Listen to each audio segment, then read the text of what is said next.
Hello, hello, it's Miss Benina, and today I will be reading A Cajun Tale, Feliciana Meets Lou Garou, by Tainia Tomasi.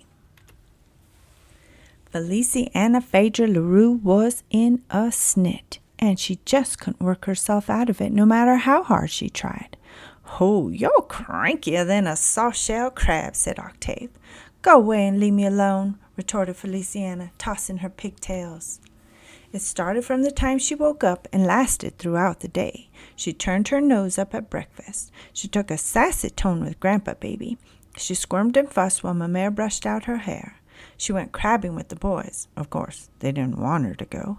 And everyone caught crabs boo-coo, especially to Jacques, who caught 12, but she couldn't lure one from his hole.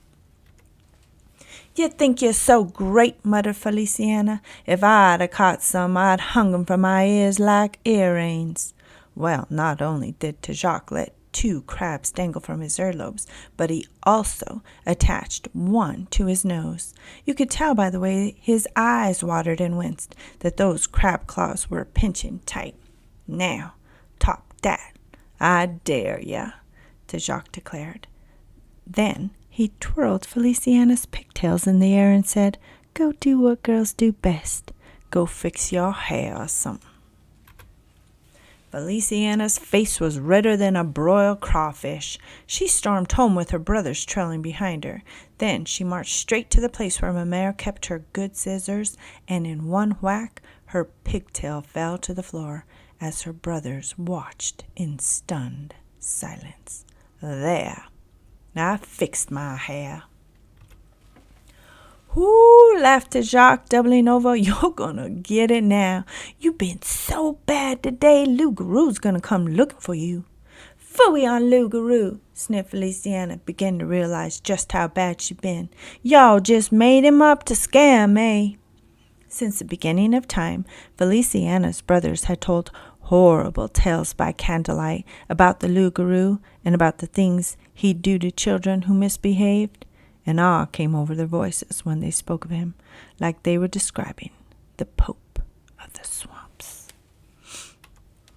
"He stands 7 foot tall on his hind legs," said Albert. 7.5, corrected Octave. "He's the meanest, most vicious werewolf you'd never want to see. Part wolf, part man, part monster," said Eugene, "with teeth as sharper than a gator's and a breath a worse smelling than a dead armadillo." "And he eats bad little girls and boys," whispered Tissue, "from the tip of their hair to their baby toenails," added Renee. Oh, the boys could paint a frightening picture, yeah. But right now, Feliciana was way more worried about Ma Mère than Lou Garou. At first, Feliciana tried to hide what she'd done under her hat, but Jacques picked her hat off her head, and when Ma Mère saw Feliciana, she screamed like she'd seen her dead granny's ghost. "Feliciana Phaedra LaRue, your beautiful hair!" "Jacques made me do it," said Feliciana. "Did not," chimed in Jacques. "How can anyone make you cut your own hair?" demanded Ma Mère. "But he did." "Don't butt me, Miss Sassafras. You been fouler than a chicken all day. You definitely not fit for human company, so you can stay home tonight while the rest of the family goes to the Fay Do-Do." A gasp escaped all the LaRues in the room. Forbidden to go to the Fay Do-Do? Not able to dance and stay up past your bedtime, or visit the whole town and shoot the breeze? Not able to taste the jambalaya and sample the pralines? Ooh, Feliciana really snapped the camel's back this time. Jacques let a chuckle escape when Ma Mère spun around and said, "And Jacques, you can stay home tonight and watch her, since that's what you were supposed to do this afternoon." Jacques swallowed so much air he almost bust. "Ma Mère, that's not fair. Feliciana's been the toad all day, not me." "Maybe if you kept a better eye on your baby sister," 'Stead of egging her on, she'd still have 2 pigtails 'stead of 1.5. As evening fell, everyone dressed up in their finest, getting ready for the fete dodo. Everyone but Jacques and Feliciana. The family waved goodbye, promising to bring back a bowl of this or a slice of that. But the quiet after they left was deafening. Ooh, it was chilly in the room for August. I'm a tellin' y'all. Jacques glared at Feliciana and said through gritted teeth, "Just you wait, Feliciana Phaedra LaRue. The Lou Garou's gonna be sniffing you out like a pork chop, and I'ma point him straight to your bed." "There's no Lou Garou. You just pulling my legs over my eyes," said Feliciana bravely. But Jacques didn't even bother arguing. He walked to his room and slammed the door. Feliciana gulped, clutching her pecan baby doll, and decided the best thing to do was to climb into bed and make this day end. She said a little prayer, hoping her brother would forgive her, and pulled her covers about her neck. "Good night, Jacques," she called out. There was no answer. "I say, good night, Jacques." Nothing. Try as she might, Feliciana just couldn't get comfortable. She punched her pillow, she tossed, she flipped, she kicked her twisted sheets until a blood-curdling howl froze her very veins. "Oh! Oh! Oh! Oh!"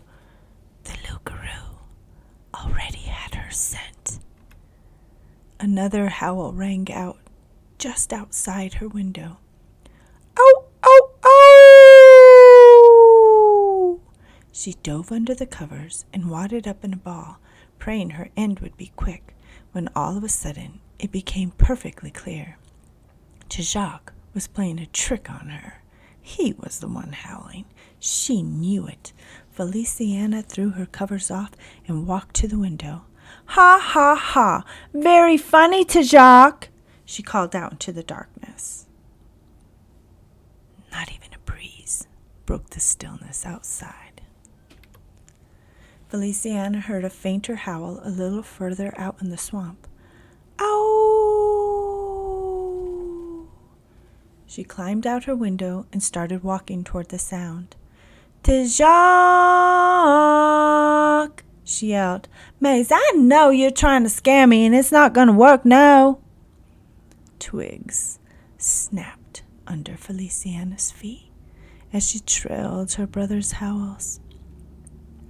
She ducked under cobwebs, stepped over logs, and before she knew it, her house was no longer in sight. She was surrounded by darkness. Suddenly, Feliciana felt very unsure. She stopped moving completely because she had a funny feeling she was being watched. A bone rattling, "Oh! Oh! Oh! Oh!" ripped the inky night, and the fuzz on Feliciana's neck stood straight up. Faster than you can peel a crawfish, a shadow crossed Feliciana's face, and a monstrous creature dropped from the branches. The Lou Garou. His beady yellow eyes glowed close together like a hawk's. His matted, knotted hair hung long and tangled like moss, and when he opened his jaws, flashing his dagger-sharp teeth, his breath stunk worse than 5-day-old fish. Well, well, well, snarled Lou Garou with a sinister laugh. "I've had my eyes on you, Feliciana Phaedra LaRue." He slowly circled the child, licking drool from his lips. "You're gonna taste so good, 'cause you've been so bad. Feliciana opened her mouth, but her voice had left town. Her eyes stretched so wide they almost popped out on the ground. She couldn't move. "Ah, what's the matter?" Lou Garou asked in a sugar-cane sweet voice. "Catfish got your tongue?" Then he lunged forward and growled, "Speak up, Jean-Fille. I dare ya." At this, Lou Garou threw back his head and cackled at his own joke. "I dare ya. Oh, that's good. I guess that's all it takes to get you huffing and a puffing and a chopping off your hair. Oui. After I finish with you, I'm gonna sneak back to that Lou Garou house and get that little daredevil to Jacques. He'll make a delicious dessert after my main course." Now Feliciana's nerves were so rattled she was about to pass out cold. But when Lou Garou said he was going to get to Jacques too, the words hit her like a stiff whiff of smelling salts, and her backbone snapped back in place. "Now you hold on a minute," said Feliciana, planting her hands on her hips. "Who do you think you are talking about eating to Jacques for dessert?" Lou Garou was stunned. Nobody had ever talked back to him before. "Where are my manners?" said Lou Garou. "I haven't introduced myself properly. "I know who you are," interrupted Feliciana, "and aren't you ashamed of yourself? Scaring little children and eating their baby toenails. Nasty," she said, crossing her arms and wrinkling her nose. "I see," said Lou Garou, leaning closer to her face. "I should be less of a beast and more well-behaved like you." The day flashed before Feliciana's eyes, and there wasn't much to be proud of. She sighed all the way to her toes. "Look," she said suddenly with her eyes cast down, "my brother hates me. My mare's mad at me. I ruined my hair. I couldn't go to the fête de dos. If you're going to eat me, just get it over with." The Lou Garou looked the child over and then sat down next to her and said, "You got problems." "Well, that's what I'm trying to tell you. I was so bad today I didn't even want to stop being bad." "I know how that is," agreed Lou Garou, and the two shared a moment of silence. "What do you do when you're having a bad day and you just can't seem to stop it?" asked Feliciana. "Well, I howl at the moon," he said. Lou Garou cocked his head back and wailed up toward the moss. "Ow!"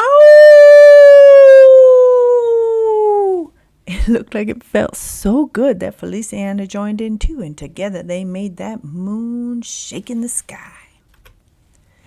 Feliciana and Lou Garou had a good chuckle over their bad reputations.